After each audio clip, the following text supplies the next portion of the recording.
Itu tuh di soal ditanyain, diketahui itu ada mobil. Mobil itu uh, berjalan dengan kecepatan 30 meter per second. Nah, terus di depannya itu dengan jarak 50 meter ada palang. Pokoknya ada palang itu disuruh kecepatan maksimumnya itu 20 meter per second. Nah, pertanyaan itu di sini, uh, berapa akselerasi minimum agar mobil itu bisa sampai di kecepatan 20 di kecepatan 20. Nah, ini diketahui kan, yang udah diketahui itu finalnya itu final pada saat dia nyadar tuh ada palang palang palang kecepatan maksimumnya. Terus yang kedua ada jaraknya itu 50 meter tadi udah gitu di soal juga. Terus ada VT itu maksudnya V pada saat waktu tersebut tuh yang diinginkan 20 meter per second. Nah, di sini karena kalau kalian ingat tuh nih, aku lupa ya SMP atau SMA, rumusnya itu kalau misalnya GLBB itu ada tiga. Nah, di antara tiga itu nanti kalian pilih salah satu tergantung yang diketahuinya apa gitu. Nanti kan misalkan ada mencari jarak, misalkan mencari jarak untuk mencapai kecepatan segitu tuh harus berapa lama jaraknya. Nah, itu nanti pakai rumus yang satu lagi, beda lagi. Terus ada juga nanti kalau misalkan yang diketahuinya itu waktu. Kalau di sini kan yang diketahui jarak. Kalau misalnya diketahui waktu, nanti pakai rumus satunya lagi. Jadi rumus itu dipakai berdasarkan apa yang diketahui di soal.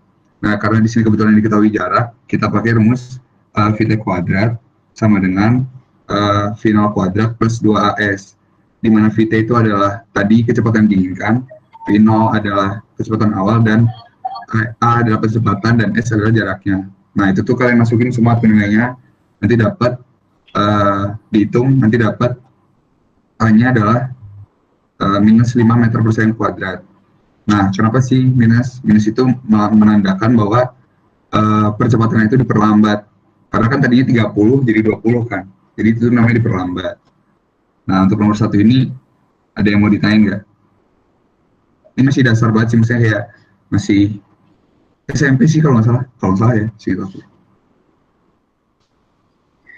Teman-teman ada yang ditanya? Atau aku menjelaskannya kecepatan atau gimana? Halo? Kalau adik-adik 20, mungkin ada yang mau mengerti. Belum ada pertanyaan, Kak. Oh, belum ada ya. Bisa lanjut Ya, saja, terima Kak. kasih. Bilkis Nuriyah jawabannya. Ya udah, kalau misalnya udah nggak ada yang ditanya, dilanjut aja. Oke, karena nomor 1 belum ada yang bertanya, jadi dianggap udah paham semua ya. Jadi kita lanjut ke nomor 2.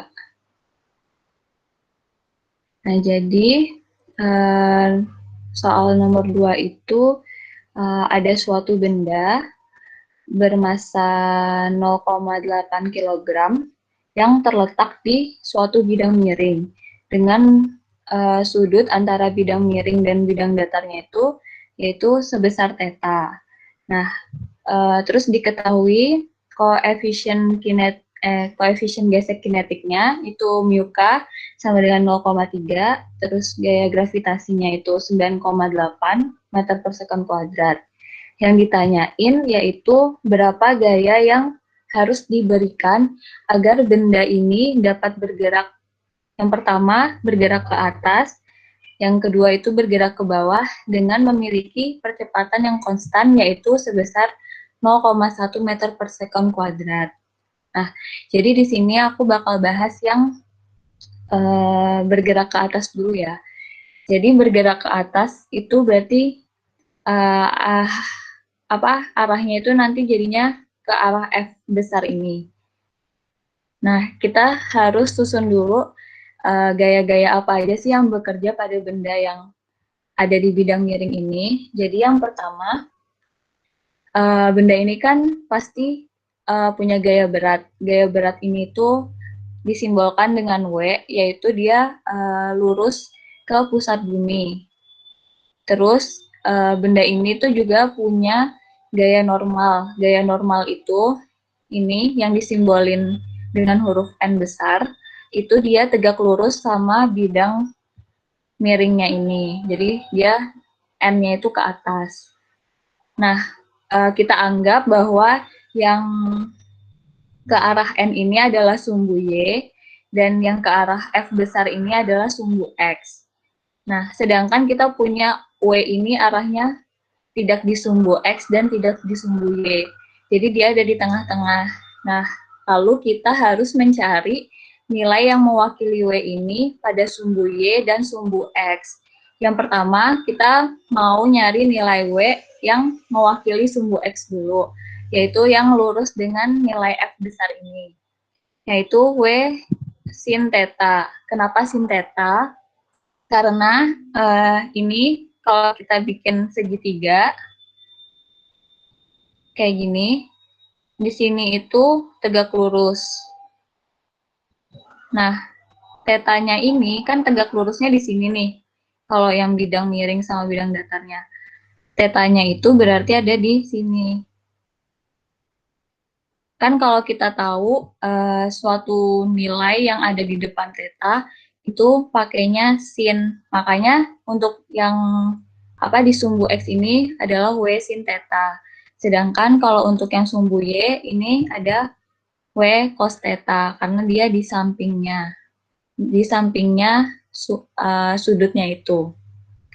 Lalu kalau misalnya benda ini ingin digerakkan, jika bergerak, dia tuh ada gaya gesek antara benda dengan bidang miringnya ini. Nah, gaya geseknya itu berlawanan arah dengan gaya arahnya benda itu bergerak. Jadi misalnya ini arah bendanya bergerak itu ke atas, berarti gaya geseknya atau FK-nya ini dia ke arah bawah. Mungkin ada yang ditanyakan dulu untuk gaya-gaya yang bekerja pada bendanya. Teman-teman ada yang ingin bertanya? Ya? Belum ada. Sudah cukup jelas, Kak? Belum Baik, Kak, ada. bisa dilanjutkan. Ya. Oke. Nah, karena di sini sudutnya nggak diketahui ya berapa besarnya, jadi bisa kita anggap misalnya itu sudutnya adalah sebesar 60 derajat. Nah, pertama kita harus kita hitung di masing-masing sumbu. Yang pertama aku hitung di sumbu Y, yaitu di garisnya N sama W cos theta ini. Nah, kan benda ini bergerak ke arah sumbu X, berarti nggak ada gaya yang membuat dia bekerja di sumbu Y, makanya sigma Fy sama dengan 0. Di sini berlaku hukum Newton 1. Nah, sigma Fy yang ke atas itu positif, yang ke bawah itu negatif. Berarti N dikurang W cos theta sama dengan 0, karena dia bendanya diam ke arah sumbu Y. Jadi bisa dibikin N sama dengan W cos theta. W itu dia rumusnya massa dikali gaya gravitasi, yaitu M kali G dikali cos theta. M-nya udah tahu 0,8 kilo, terus gaya gravitasinya juga 9,8, baru dikali sama cos theta. Tetanya tadi kita ambil 60.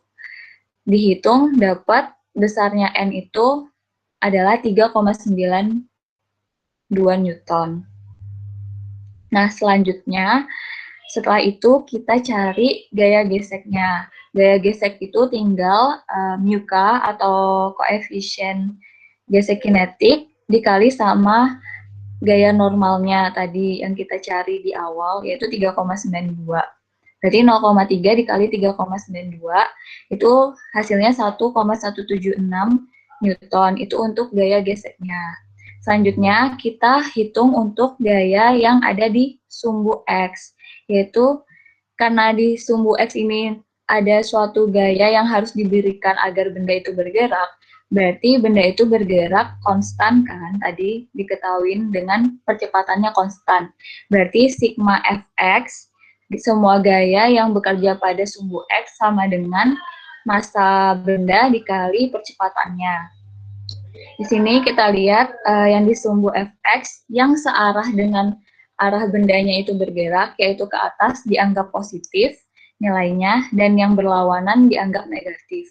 Jadi di sini kita punya sigma fx sama dengan f karena dia searah ke atas, dikurang fk, dia berlawanan, lalu dikurang w sin theta, sama dengan m kali a. Terus ini dibikin F sama dengan, karena kita mau cari tahu berapa gaya yang harus diberikan agar benda itu bergerak. Jadi F sama dengan M kali A ditambah FK, gaya gesek, ditambah W sin theta. Tinggal dimasukin semua angkanya, M-nya 0,8, A-nya 0,1, FK-nya juga dari ketahui, MG, nanti didapat gaya yang harus diberikan agar benda itu dapat bergerak ke atas itu sebesar 8,0456 Newton. Sampai sini ada yang mau ditanyakan?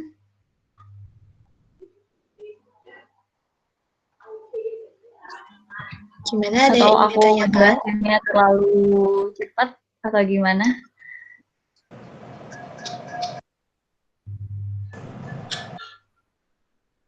Apakah sudah jelas semuanya? Sudah, Kak. Sudah, Kak.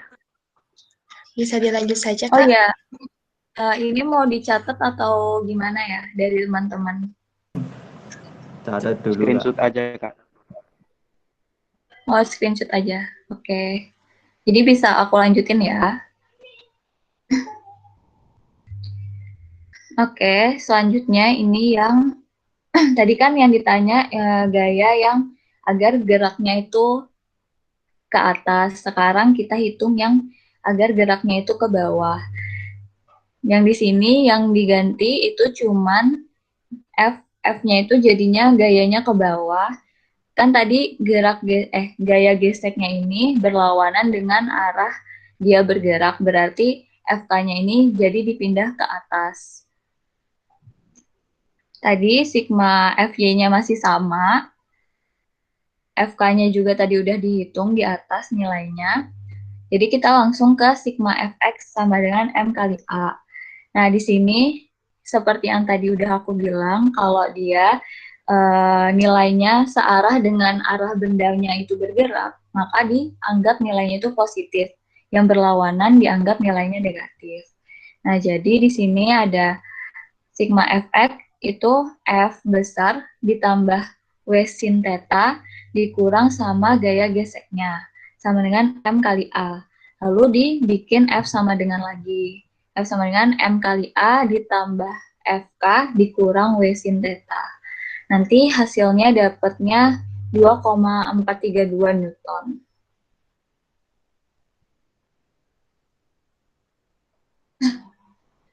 Seperti itu. Apakah udah jelas? Gimana teman-teman? Sudah jelas semua? Sudah, Kak. Baik, bisa dilanjut saja, Kak. Oke. Aku lanjut. Nomor 3 ya. Jadi nomor 3 itu ada sebentar. Ada sebuah partikel dengan beratnya itu 800 mg, terus dengan tekanannya itu 1 atm. Nah, lalu memiliki kelajuan rata-rata partikelnya itu sebesar 750 meter per sekon. Yang ditanya itu berapakah volumenya gitu ya. Nah, jadi di sini kan diketahui kalau P itu 1 atm. 1 atm itu nilainya sama dengan 10 pangkat 5 Newton per meter kuadrat. Newton itu sama dengan kilogram meter per sekon kuadrat. Nah, kan yang ditanya adalah volume ruangan tersebut. Nah, kita punya data ini laju rata-rata massa sama tekanan. Nah, jadi kita bisa pakai rumus VRMS sama dengan akar 3P per rho. Dengan dimana rho itu adalah M dibagi volume, massa dibagi volume. Jadi rho-nya ini kita ganti sama M per V. M per V, V-nya ini kan karena di bawah, dia bisa naik ke atas, jadinya VRMS sama dengan akar 3P kali volume dibagi massanya. Nah, karena tadi massanya kita masih dalam miligram, kita ubah dulu ke satuannya ke kilogram agar disamain sama satuannya si tekanan ini yang kilogram meter per second kuadrat. Agar nanti bisa dicoret. Nah, setelah itu tinggal kita masukin ke rumusnya semua yang sudah diketahui. Itu VRMS-nya itu 750. Ini akarnya dipindah ruaskan ke kiri, jadinya pangkat. Yaitu 3 dikali P, tekanannya 10 pangkat 5. Volume yang dicari, lalu dibagi sama massanya yang udah satuannya diganti ke kilogram. Tinggal dipindah ruasin, dibikin V sama dengan, jadinya dapatnya 1,5 kali 10 pangkat 3 meter kubik, ini dijadiin dm kubik. Jadi dapatnya 1,5 liter.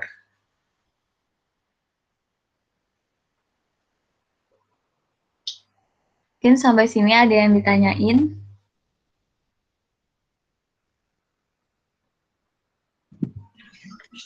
Teman-teman, ada yang ingin ditanyakan?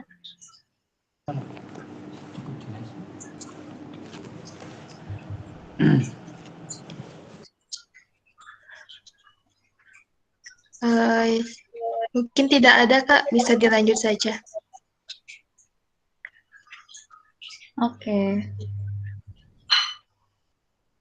Kita lanjut ya. Kalau misalnya aku kecepatan, bisa diingetin mungkin. Lanjut selanjutnya itu nomor 4. Soalnya itu ada kalorimeter tembaga yang memiliki massa 2 kg, itu berisi 1,5 kg es pada suhu negatif 10 derajat Celcius. Yang ditanyakan itu berapa banyak energi panas yang dibutuhkan untuk mengubah semua es menjadi air dan menguapkan setengah air. Nah, jadi kita di sini ada gambar. Jadi awalnya esnya itu bersuhu negatif 10 derajat Celcius. Pengen diubah menjadi air, itu berarti naik ke 0 derajat Celcius. Itu ada Q1 di sana, yaitu massa dikali kapasitas panas es dikali delta T-nya. Delta T-nya itu 0 dikurang 10, dikurang negatif 10 ini. Lalu udah sampai titik 0 derajat, es itu nanti akan melebur menjadi air. Setelah itu airnya mau pas peleburan es ini ada panas laten. Berarti ini Q2 sama dengan massa dikali panas laten peleburan es atau LS. Setelah itu dari 0 derajat kita ingin menguapkan air itu dari T1 0 derajat ke T2 yaitu 100 derajat Celcius, yaitu di mana itu titik didih air. Itu ada Q3 sama dengan massa dikali kapasitas panas air dikali delta T. Delta T-nya itu T2 dikurang T1. Setelah itu sebagian air itu diuapkan, yaitu ada panas untuk penguapan, yaitu Q4 sama dengan massa dikali panas penguapan air atau U. Nah, karena es ini ada di dalam sebuah kalorimeter tembaga, jadi dibutuhkan panas juga untuk memanaskan kalorimeternya tersebut. Itu jadi Q5 sama dengan massa dikali kapasitas panasnya tembaga dikali delta T. Delta T-nya itu dari suhu akhir dikurangin suhu awal, yaitu 100 dikurang minus 10. Nah, yang pertama, kita hitung dulu Q1 dari es yang ingin melebur menjadi air. Masanya kita tahu bahwa masanya itu 1,5 kg. CPS-nya udah diketahui di soal, yaitu 2100 Joule per kilogram Kelvin. Terus dikali delta T. Delta T-nya itu T1 dikurang T0. 0 dikurang minus 10. Ini dijadiin Kelvin. Berarti 273 dikurang 263 Kelvin. Nanti dapat Q1-nya itu 31.500 Joule. Setelah itu, kita hitung panas laten peleburan esnya menjadi air, yaitu M massa dikali panas laten peleburan es, yaitu massanya sama, masih 1,5 kg, lalu dikali panas laten peleburan itu udah diketahui di soal, yaitu 3,34 dikali 10 pangkat 5 Joule per kilogram. Didapatkan Q2 itu 501.000 Joule. Nah, selanjutnya kita mau memanaskan air dari 0 derajat ke 100 derajat agar ada air yang ingin diuapkan. Nah, kita hitung lagi Q3-nya, yaitu 1,5 kg masanya masih sama. Terus CP airnya, kapasitas panas airnya itu 4.190 Joule per kilogram Kelvin dikali T2 min T1, berarti 100 derajat Celcius dikurangin 0. Diubah ke Kelvin, ditambah 273, jadinya 373 dikurang 273 Kelvin, didapatkan Q3 itu 628.500 Joule. Nah, selanjutnya Q4 berarti air yang menguap, panas air yang menguap, itu karena di soal setengah dari air yang diuapkan, makanya dia ini ada setengah dikali massanya yang awal, massa es itu, setengah dikali 1,5 kg, lalu dikali sama panas penguapan air, yaitu 2,256 kali 10 pangkat 6 Joule per kilogram. Didapatkan Q4 itu 1.692.000 Joule. Nah, selanjutnya kita hitung Q5, yaitu kalor yang dibutuhkan untuk memanaskan kalorimeter tembaganya, yaitu massa kalorimeter tembaganya 2 kg dikali sama kapasitas panas tembaga 390 Joule per kilogram Kelvin dikali delta T. Delta T-nya karena kalorimeternya itu selalu digunakan dari awal sampai akhir, makanya suhunya dari 100 dikurang negatif 10. Karena diubah jadi Kelvin, makanya dari 373 dikurang sama 263 Kelvin, didapatkan Q5 itu 85.800 Joule.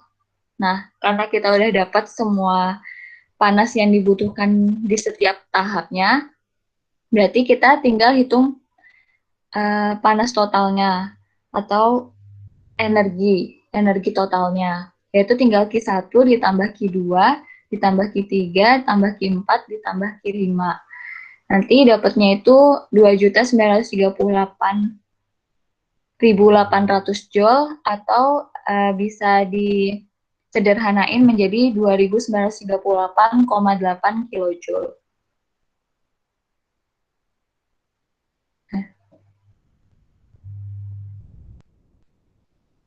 Mungkin sampai sini ada yang mau ditanyakan? Teman-teman ada yang ingin bertanya? Apakah sudah jelas?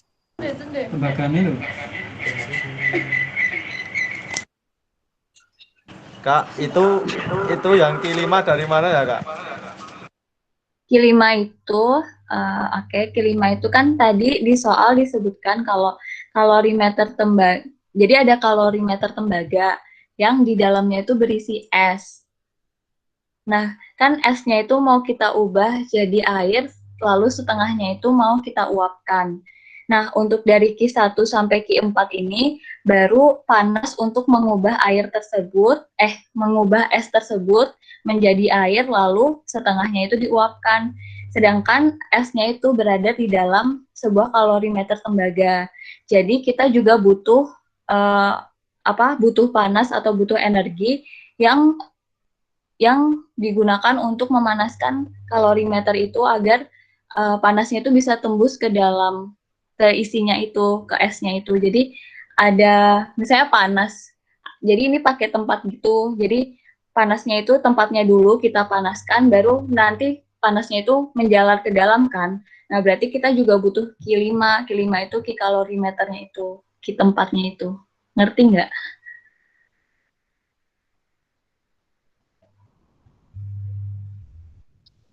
Bagaimana penjelasannya sudah jelas? Iya, Kak. Baik Kak, bisa dilanjut saja. Oke, selanjutnya mungkin Bis Fadil. Ya. Untuk nomor 5, jadi soalnya di gini, fluida mengalir dari titik 1 ke titik 2. Nah, diameter pengalaman titik 1 itu adalah 5 cm dengan kecepatan alirannya 3 meter per second dan tekanan 16 kali 10⁴ Newton per meter kuadrat. Nah, pada titik 2 itu luas penampangnya lebih kecil, luas penampangnya itu 3 cm pada ketinggian 1 meter. Pada ketinggian 3 meter. Nah, titik 1 itu berada di atas permukaan tanah. Jadi posisinya itu seperti di gambar itu si titik 2 itu di atas dari titik 1. Nah, terus ditanyain di soalnya itu diminta besar kecepatan dan tekanan pada titik 2. Nah, ini tuh ada di materi fluidinamis. Di materi ini tuh dijelasin tentang kayak hitung debit, hitung kecepatan aliran gitu-gitulah. Terus ada persamaan Bernoulli. Dari persamaan Bernoulli itu nanti turun kecepatan dan lain sebagainya. Terus ada aliran laminar turbulen kayak gitu. Nah, itu sih kalian udah belajar aliran laminar turbulen, cuman ada di fluidinamis juga. Nah, itu tuh antar fluida itu nanti dibedain dari Reynolds. Nah, fluida dinamis itu juga kan fluida kan bisa cairan atau gas. Nah, itu tuh definisinya itu fluida yang bergerak lah. Nah, untuk soal ini yang ditanya itu yang pertama ada kecepatan di titik 2. Nah, untuk analogi dulu ya kalau ini. Analogi kalau misalnya kayak kalian, mungkin yang cewek ngebantuin mamahnya nyiram tanaman, atau mungkin yang cowok nyuci motor mobil gitu kan. Kalau misalnya kalian pakai selang gitu, selang yang biasa lah, yang kayak jadul gitu. Karena kalau misalnya kalian tutup lubangnya itu kayak makin kenceng itu kan, makin jauh. Nah, itu tuh sebenarnya debitnya sama, cuman karena luas penampangnya diperkecil jadi bisa makin jauh gitu karena kecepatan makin naik. Nah, itu tuh ada persamaannya, namanya persamaan kontinuitas. Nah, itu tuh adalah Q1 sama dengan Q2.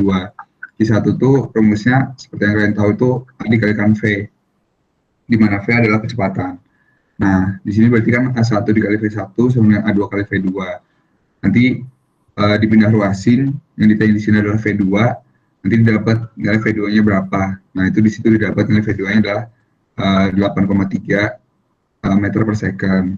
Nah, terus untuk yang kedua ditanyain tuh tekanannya berapa. Nah, di sini kita pakai persamaan Bernoulli. Pakai persamaan Bernoulli itu bentuk persamaan Bernoulli-nya itu kayak gitu. Dari P1 sampai setengah P2 kuadrat. Itulah, itu persamaan Bernoulli. Ditanyain tuh P2-nya berapa. Nah, dicari P2, kita kan udah tahu V1 tadi dari kontinuitas. Kita udah tahu V2 dari kontinuitas. Kita masukin ke persamaan Bernoulli. Untuk apa? Untuk nyari P2-nya berapa. Nah, setelah nanti kalian hitung, didapetin tuh nilai tekanannya adalah 10,0655 kali 10⁴ Newton per meter kuadrat. Nah, untuk ini tuh kalian kalau misalnya hitung tuh satuannya diperhatiin gitu. Maksudnya takutnya ntar malah jadi, wah kok tekanannya satuannya kayak gini. Nah, itu satuan-satuan tuh ntar penting, kayak siapa tahu ntar dosennya ngasih contoh, misalnya ngasih diameter satuannya milimeter, terus dikonversi dulu, gitu-gitulah. Itu nanti yang bisa bikin kalian nggak teliti, terus nanti jawabannya jadi beda jauh gitu. Kan ibaratnya aja, misalkan kayak dari meter kuadrat ke sentimeter kuadrat itu kan jadi dikali 10 bahkan 4 gitu. Makanya jawaban itu bisa beda jauh banget karena konversi. Nah terus ini seandainya aku aja ya, kan ini kita ngebahas, aku sama Mbak Dini ngebahas kan kayak misalnya dari 1 meter itu satu contoh soal. Nah nanti itu bisa jadi balik-balik tuh sama si dosen ngasih soalnya gimana. Nah kalian kalau misalkan pengen besok kayak lancar itu ya, kan ini kan soal tahun lalu. Nah kalian ngerjain juga tuh soal tahun sebelumnya. Soalnya biasanya keluar ya walaupun nggak sama, cuman pasti tipe paling kayak diubah dikit lah. Ini misalkan kayak soal nomor 5 paling kalau misalnya ditanya jadi P1-nya atau V1-nya, atau nanti pertanyaan dengan jenis yang lain depan dengan bab yang sama, kayak gitu-gitu sih paling. Itu dari aku kayak gitu aja. Nomor 5 ini, nah untuk nomor 5 dia ada yang pengen ditanyain nggak dari adik-adik 20? Kak, halo Kak. Oh iya, Destiana. Boleh diulangin yang jelasin Q1 sama dengan Q2 Kak? Oke. Aku ambil simpelnya aja ya. Jadi Q1 sama Q2 itu di materi ini, di materi fluid dynamics itu dijelasin. Kalau misalkan ada namanya persamaan kontinuitas. Bentuk persamaannya kayak gimana sih persamaan kontinuitas itu? Bentuk persamaannya adalah Q1 sama dengan Q2. Nah, Q1 itu adalah, Q kan pengertian dari Q itu debit. Debit di titik 1.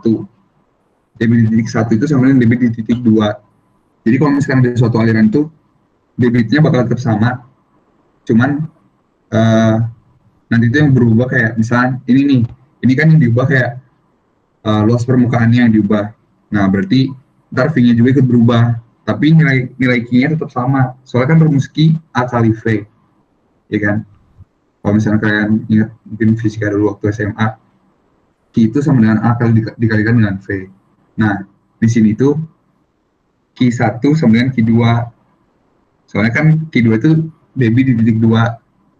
Gampang ini, debit di titik 1 sama dengan debit di titik 2. Nah, itu tuh nanti kalian cari bisa dapat nilai V2-nya.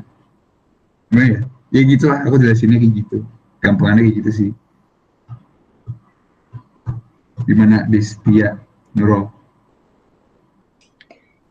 Itu yang pi per 4-nya Kak?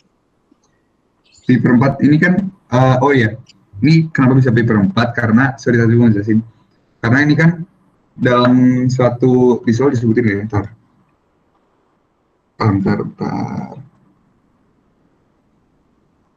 Oh ini kita asumsiin kalau misalkan oh enggak, itu kan dijelasin tuh diameter penampang. Jadi karena diameter, dikasih tahu diameter, berarti kita bisa ngelogikain bahwa fluida ini tuh mengalir di dalam pipa. Kan pipa itu kan kalau untuk mencari luas pipa, berarti kan pakai luas lingkaran kan. Maksudnya kan kalau pipa itu luas permukaannya atau luas ke arah radialnya itu kan pakai luas lingkaran. Jadi kayak ini digambarnya yang bulat itu loh. Itu tuh luas penampang masuk. Jadi ketika fluida masuk tuh luasnya berapa sih? Nah itu luasnya itu pakai luas lingkaran. Nah kan lingkaran rumusnya pi per 4 d kuadrat. Atau bisa pi r kuadrat. Tergantung kalian nanti mau pakai yang mana. Jadi itu. Karena di sini diketahuinya diameter, berarti otomatis ini tuh menggunakan rumus luas dari lingkaran. Itu Destia. Baik Kak, terima kasih banyak Kak. Oke. Bagus. Jadi kayaknya Muhammad Novel sempat on-mic dikit, atau enggak? Pertanyaannya sama Kak, nggak jadi. Oh, sama ya. Oh iya, terus ini. Jadi di soal itu sebenarnya nggak diketahui nilai dari densitasnya dan maupun jenis fluidanya. Nah, karena nggak diketahui itu, diasumsiin bahwa fluida yang mengalir itu adalah air. Nah, kalau air kan kita bisa tahu ya, air itu nilai densitasnya kalau kita buletin tuh 1000 kg per meter kubik. Makanya itu kita pakai nilai rho-nya di persamaan Bernoulli adalah 1000 kg per meter kubik. Kecuali nanti kalau misalkan di soal diketahui kayak misalkan filmnya misalkan kayak madu dengan densitas 2000 kg per meter per 3 atau apa, nah itu nanti beda lagi. Cuma kalau di sini kita nggak dikasih tahu apa, kita ambil yang paling aman, yang paling netral itu kan bisa kalau misalnya diketahui gitu tuh air. Kalau dari gue gitu. Gimana yang lain? Ada yang nanya lagi nggak?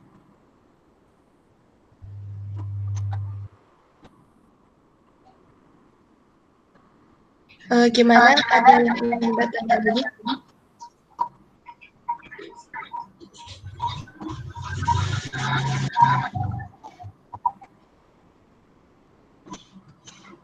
Apakah sudah jelas? Ya Kak, sudah.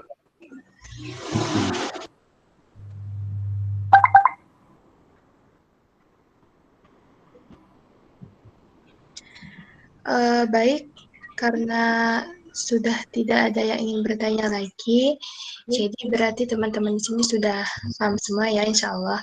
Semoga UTS-nya dilancarkan.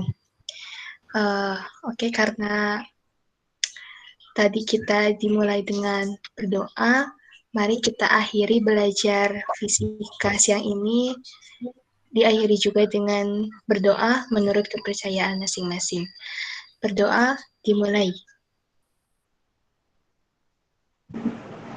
Asyhadu.